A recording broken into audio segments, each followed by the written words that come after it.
Chère famille d'âmes, aujourd'hui je souhaite aborder un sujet crucial dans le parcours des flammes jumelles. Beaucoup de voix s'élèvent pour dire que la réunion ne serait pas une finalité, qu'il ne serait question uniquement que d'un travail que l'on ferait pour soi. Or, cela va à l'encontre même de la logique sacrée de ce parcours. Ce n'est pas pour vous donner de l'espoir, mais pour vous aider à garder cette foi que vous ressentez tous depuis la reconnexion. Cette foi est parfois ébranlée, déjà par la difficulté du parcours en lui-même, par aussi les moments de rupture de contact avec votre autre, et vous n'êtes pas aidé par toutes les désinformations qui pullulent sur les réseaux, et beaucoup sautent sur la vague de reconnexion des flammes jumelles dans cette ère pour parler de concept, alors que nous sommes une famille d'âmes. Nous ne collons pas à un principe, nous sommes le principe. Beaucoup aussi pensent être de notre famille parce qu'il y a un profil évitant et un profil abandonnique. C'est de la psychologie. Certaines personnes peuvent se retrouver dans un mode de fonctionnement apparent aux flammes jumelles. Toutes les âmes naissent avec une blessure de rejet ou d'abandon au sortir de la source. C'est pour cela qu'autour de nous, nous avons des personnes avec un profil plutôt yin ou plutôt yang. Ça ne fait pas d'elles des flammes jumelles. Comme toutes les autres âmes, nous vivons notre première blessure quand nous sommes enfantés par la source. Dans la foulée, la blessure est renforcée de par la scission de l'œuf cosmique. Elle est là la différence. Nous avons un profil renforcé, soit abandonnique ou évitant. Mais en soi, tout le monde pourrait s'y retrouver. Pour ceux qui ne me connaissent pas, je suis flamme jumelle, à l'origine de polarité yin, réunie à mon jumeau depuis maintenant 3 ans. Lorsque nous rencontrons notre flamme jumelle, nous entrons dans un processus intense de transformation intérieure et nous y sommes tous poussés et vous le vivez au quotidien. Pourquoi ? Parce que cette reconnexion éveille en nous toutes nos blessures profondes, non pas pour nous tourmenter, mais pour nous inciter à guérir. Ce n'est pas un châtiment, c'est une opportunité unique d'évolution. J'ai fait une vidéo sur le libre arbitre. Nous l'avons, dans une certaine mesure. Oui, tel un GPS, nous pouvons prendre le chemin de droite, plus caillouteux, à la place de l'autoroute, mais la destination finale reste la même. Quand vous voyez que vous êtes rappelé à votre hôte par des signes, des synchronicités, vous constatez bien que votre âme vous rappelle ce que vous êtes venu faire en vous incarnant. Réparez cette blessure primordiale pour vous unir à votre autre. Vous libérez complètement de vos blocages à travers l'incarnation sur Terre, pour faire descendre la conscience de la source dans la forme, donc la 3D. Cela afin d'élever les vibrations de la Terre parce que, à nous tous, nous formons le bouclier énergétique de Gaïa et contribuer à l'éveil de conscience des autres âmes. Mais pour cela, nous devons élever nos propres vibrations en transmutant nos parts d'ombre en lumière. Prenez une graine de lotus que vous plongez dans la boue. Cette boue représente nos peurs, nos blocages, notre ego blessé.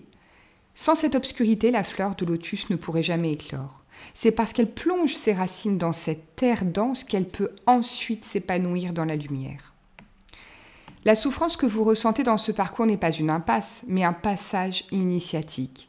Cette épuration permet d'atteindre l'alignement personnel.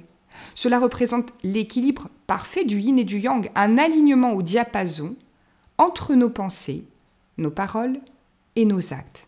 Lorsque je dis ce que je pense et je fais ce que je dis dans un temps quasi instantané. Quand les paroles, les actes et les ressentis fonctionnent de manière cohérente. Le Tao nous enseigne que tout dans l'univers suit un principe d'harmonie et d'équilibre. Le yin et le yang ne peuvent exister l'un sans l'autre parce qu'ils se complètent et s'attirent inexorablement. L'un est l'ordinateur quand l'autre est le logiciel. Les flammes jumelles incarnent ce principe dans la forme humaine. Elles sont les deux polarités d'une même essence divine. Si le parcours nous pousse à nous aligner, à réconcilier ces énergies en nous, c'est pour permettre cette fusion de ces énergies en fin d'incarnation. Cette alchimie intérieure est comparable à une éclipse. Qu'elle soit solaire ou lunaire, elle symbolise la rencontre et l'alignement de deux astres opposés mais complémentaires. Le soleil, le yang, principe actif, la lumière, le masculin, et la lune, le yin, principe réceptif, l'obscurité, le féminin. Lorsqu'ils se superposent, ils illustrent parfaitement le concept taoïste du yin et du yang. qui, bien que distincts, s'unissent pour former un tout harmonieux. Dans le duo des flammes jumelles, l'éclipse représente le moment où les deux énergies fusionnent, où l'unité se manifeste pleinement. L'ombre temporaire symbolise les défis du parcours. La traversée de l'ombre est nécessaire avant d'accéder à la lumière de la réunion en soi. Une éclipse n'est pas permanente, elle marque une transformation avant un retour à l'équilibre, tout comme le processus de fusion qui nous attend dans ce parcours. Alors si vous avez encore des doutes, je vais vous poser une question. Dirait-on à un fleuve qui coule vers l'océan qu'il n'atteindra jamais la mer? Non, parce que c'est son destin naturel. Donc oui, j'affirme et j'assume les propos suivants. Toutes les flammes jumelles, une fois épurées, sont destinées à se réunir à partir du moment où elles se sont reconnectées. Maintenant, attention à être vraiment dans ce parcours. Encore une fois, tout le monde n'est pas flamme jumelle et beaucoup se trompent aussi. J'en profite aussi pour vous redire que contrairement à ce que vous pouvez entendre, les flammes jumelles ne sont pas liées par des vies antérieures. Quand vous entendez que nous devons libérer un passé karmique avec notre hôte, je n'ai qu'une chose à vous dire. Vous connaissez les liens d'âme qui peuvent nous unir. Âme sœur, âme jumelle, partenaire de vie et les liens karmiques. Et oui, si on les appelle les liens karmiques, cela implique une dette à régler, un cycle de répétition. Or, les flammes jumelles sont dans un parcours d'élévation pure qui transcende la logique des dettes passées. Puisque nous ne faisons qu'avancer une fois reconnectés, nous ne répétons pas les schémas. Alors, bien sûr, vous prenez ce qui vous parle, encore une fois. Je vous partage ce que je sais et non pas ce que je crois ou ce que je pense. Et cela ne dérangera que ceux qui ne sont pas dans ce parcours, parce que chaque flamme jumelle sait au fond de son cœur qui est l'autre pour lui. Si vous vivez des schémas répétitifs douloureux et que vous vous êtes séparés après un travail sur vous, c'est que soit vous n'étiez pas dans cette réparation totale, soit ce n'est pas votre flamme jumelle, mais un lien karmique destiné à être libéré. Parce que dans ce lien qui nous unit à l'autre, il n'y a pas de réunion avant réparation. Comment je peux en être certaine? Parce que l'intégration de ce savoir est inhérent au parcours. Chaque flamme jumelle véritablement engagée dans cette transformation acquiert cette même compréhension.